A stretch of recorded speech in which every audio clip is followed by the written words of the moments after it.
Christ est pour nous tout ce que nous voulons qu'il soit. Je désire insister sur ce mot, tout. Pour certaines personnes, Jésus n'est qu'une racine sortant d'une terre sèche. Il n'y a en lui, à leurs yeux, ni forme ni éclat. Il n'est rien pour eux parce qu'ils n'ont pas besoin de lui. Certains chrétiens même ont un sauveur très amoindri. Ce n'est pas qu'il ne veuille être aussi grand et aussi puissant à leur égard qu'il l'est d'ordinaire, c'est qu'ils ne veulent pas le recevoir dans sa plénitude et croire aux grandes choses qu'il peut faire. Notre Sauveur est ce que nous le faisons. La première chose que Christ a faite pour nous, c'est de nous sauver du péché. Quand l'ange descendit du ciel pour annoncer la prochaine naissance du Messie, vous savez qu'il dicta son nom ? Tu appelleras son nom Jésus, ou Sauveur, car il sauvera son peuple de ses péchés. Avons-nous été délivrés du péché ? Il n'est point venu nous sauver dans nos péchés, mais bien de nos péchés. Il y a seulement 3 manières de connaître quelqu'un. Il y a des gens que vous ne connaissez que par ouï-dire.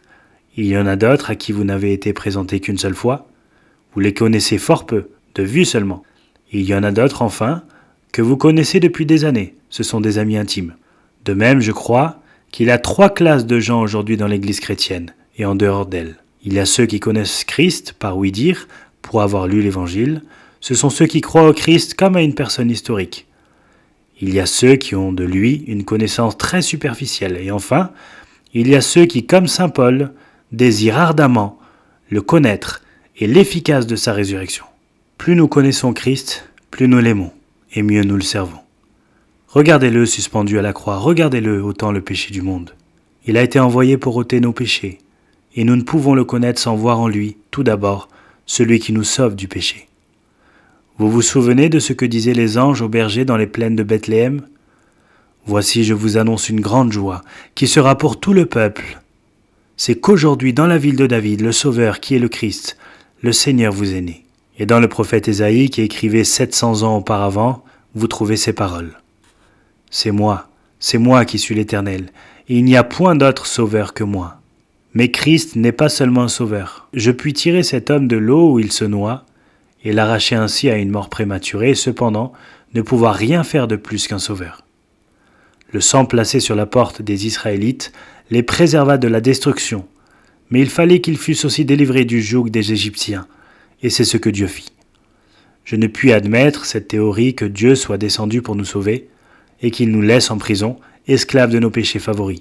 Non, il est venu pour nous délivrer et nous donner la victoire sur nos mauvais penchants, nos passions et nos convoitises.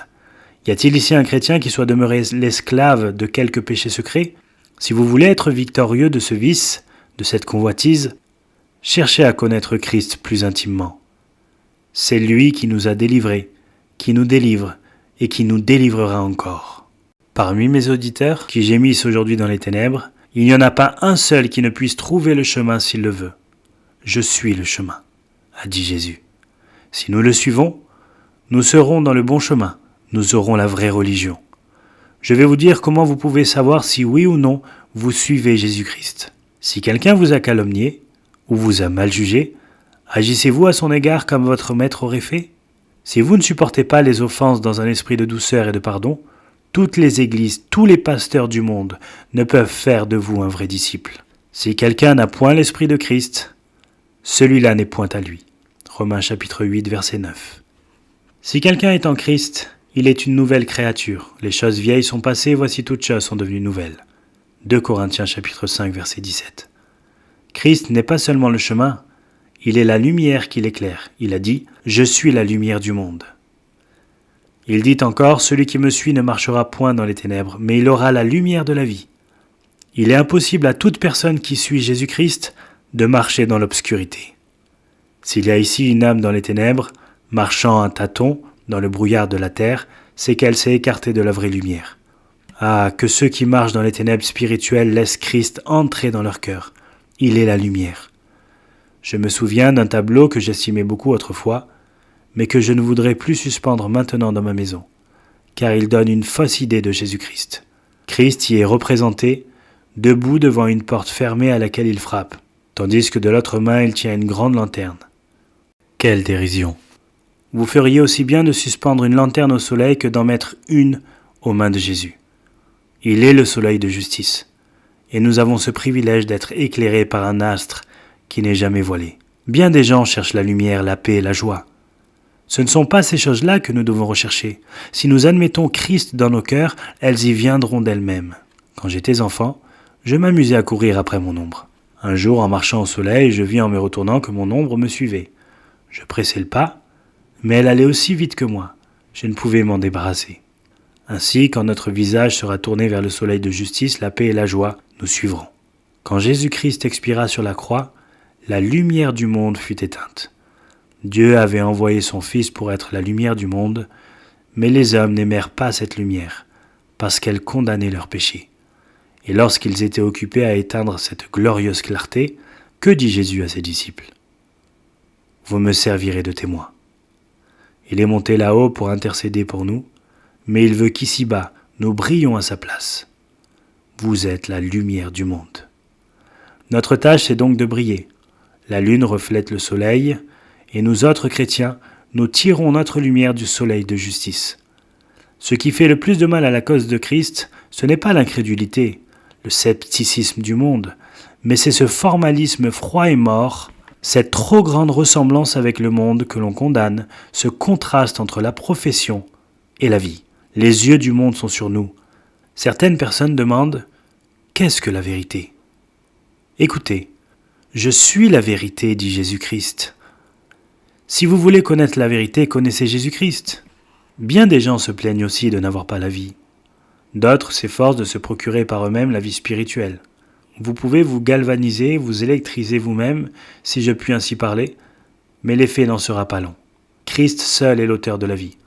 Si vous voulez avoir une vraie vie spirituelle, cherchez à connaître Christ. Beaucoup s'imaginent qu'en assistant à beaucoup de réunions, ils produisent en eux la vie spirituelle. Les réunions religieuses sont bonnes, mais elles ne servent à rien si nous ne nous mettons en contact avec le Christ vivant. Christ est encore notre gardien. Beaucoup de nouveaux disciples craignent de pouvoir persévérer. Celui qui garde Israël ne dort ni ne sommeille. C'est l'œuvre du Christ de nous garder. Et s'il nous garde, il n'y a pas de danger que nous tombions. Nous n'avons aucune force en nous-mêmes. Dans nos combats contre Satan, la partie est trop inégale, car il a 6000 ans d'expérience contre nous. Mais heureusement, celui qui ne dort ni ne sommeille jamais est notre gardien. Nous lisons dans le prophète Ésaïe « Ne crains rien, car je suis avec toi. Ne promène pas des regards inquiets, car je suis ton Dieu. Je te fortifie, je viens à ton secours. Je te soutiens de ma droite triomphante. » Jude, au verset 24 de son épître, nous dit qu'il, le Seigneur, peut nous préserver de toute chute. Mais Christ est plus encore. Il est notre berger. La tâche du berger consiste à prendre soin des brebis, à les nourrir et à les protéger. Je suis le bon berger. Mes brebis entendent ma voix. Je donne ma vie pour mes brebis. Dans ce 10e chapitre de l'évangile de Jean, si remarquable, Jésus-Christ emploie le pronom personnel jusqu'à 28 fois pour déclarer ce qu'il est et ce qu'il veut faire. Au verset 28, il dit « Mes brebis ne périront jamais, et nul ne les ravira de ma main. » Nul, cela veut dire ni homme, ni démon. Dans un autre endroit, l'Écriture déclare que notre vie est cachée avec Christ en Dieu. Quelle sécurité! Mes brebis, dit Jésus, entendent ma voix, et elles me suivent. Un voyageur en Orient avait entendu parler d'un berger qui savait appeler chacune de ses brebis par un nom spécial. Il alla le voir et lui demanda si c'était vrai. Le berger le conduisit au pâturage et, debout au milieu de son troupeau, prononça un nom. Une brebis leva aussitôt la tête et répondit à l'appel, tandis que les autres continuaient à paître. Il en fit autant pour une dizaine d'autres. Mais, comment, dit l'étranger, faites-vous pour les distinguer ? Elles se ressemblent toutes à s'y méprendre, croyez-vous, répondit le berger. Regardez celle-là. Elle boite légèrement. Celle-ci n'a pas les yeux droits. Cette autre a une tache noire. Cette autre enfin est écorchée à l'oreille. L'homme connaissait ses brebis à leurs défauts, car dans tout le troupeau, il n'y en avait pas une seule qui fût parfaite. J'imagine que c'est aussi par nos défauts que notre berger nous reconnaît. Un berger oriental affirmait un jour à un voyageur que ses brebis connaissaient si bien le son de sa voix qu'aucun étranger ne pourrait les tromper. Le voyageur voulut s'en assurer. Il se revêtit du manteau et du turban du berger, prit son bâton et se plaça au milieu du troupeau. Il déguisa sa voix et essaya d'imiter la voix du berger. Mais pas une seule brebis ne voulut le suivre. « Mais est-ce que dans aucun cas vos brebis ne suivraient un étranger ?» demanda-t-il. Dans un seul cas, répondit-il, lorsqu'elles sont maladives. Il en est de même de beaucoup de chrétiens. C'est lorsqu'ils sont maladifs et faibles dans la foi qu'ils sont disposés à suivre le premier docteur venu. Mais quand une âme se porte bien, elle ne se laissera pas séduire par l'erreur. Elle saura reconnaître si la voix dit la vérité. Il lui suffira pour cela d'être en communion avec Dieu. Quand Dieu envoie un de ses messagers, ses paroles trouvent aisément de l'écho dans les cœurs chrétiens. Christ est un tendre berger. Peut-être quelques-uns de mes auditeurs ne partagent-ils pas cette opinion. Peut-être passez-vous sous les verges de l'affliction. Il est écrit « Le Seigneur châtie celui qu'il aime, et il frappe de ses verges l'enfant qu'il reconnaît pour sien. » L'épreuve que vous traversez ne prouve pas que Christ ne vous aime point. Un de mes amis perdit tous ses enfants. Personne n'aimait les siens plus tendrement que lui. Mais la fièvre scarlatine les lui enleva tous. Il en avait 4 ou 5, l'un après l'autre.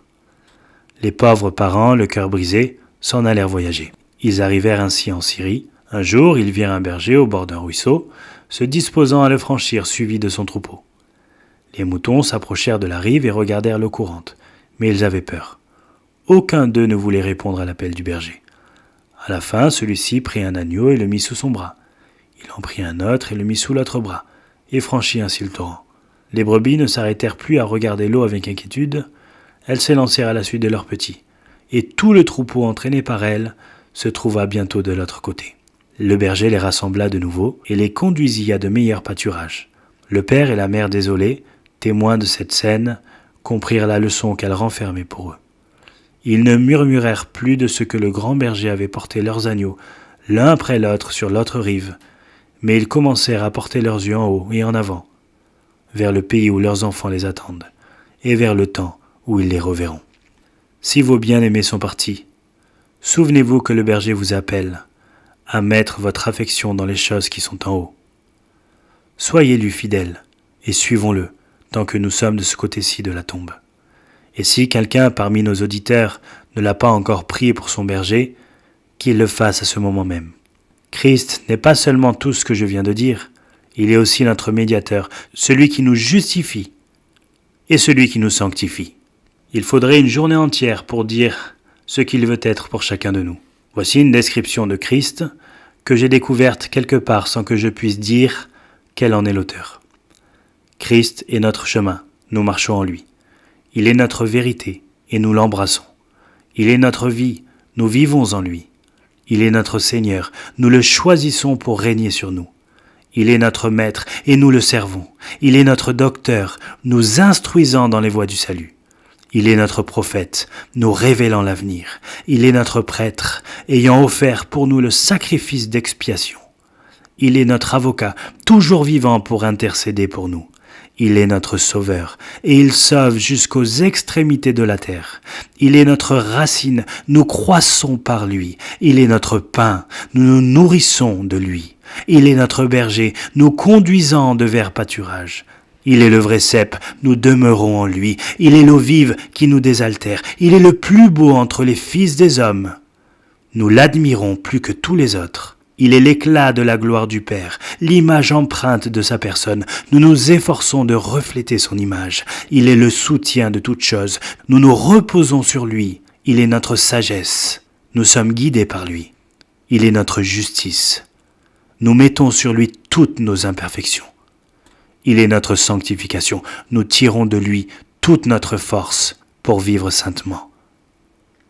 Il est notre rédemption, nous rachetant de toute iniquité. Il est notre médecin, guérissant toutes nos maladies. Il est notre ami, nous aidant dans tous nos besoins. Il est notre frère, nous encourageant dans toutes nos détresses.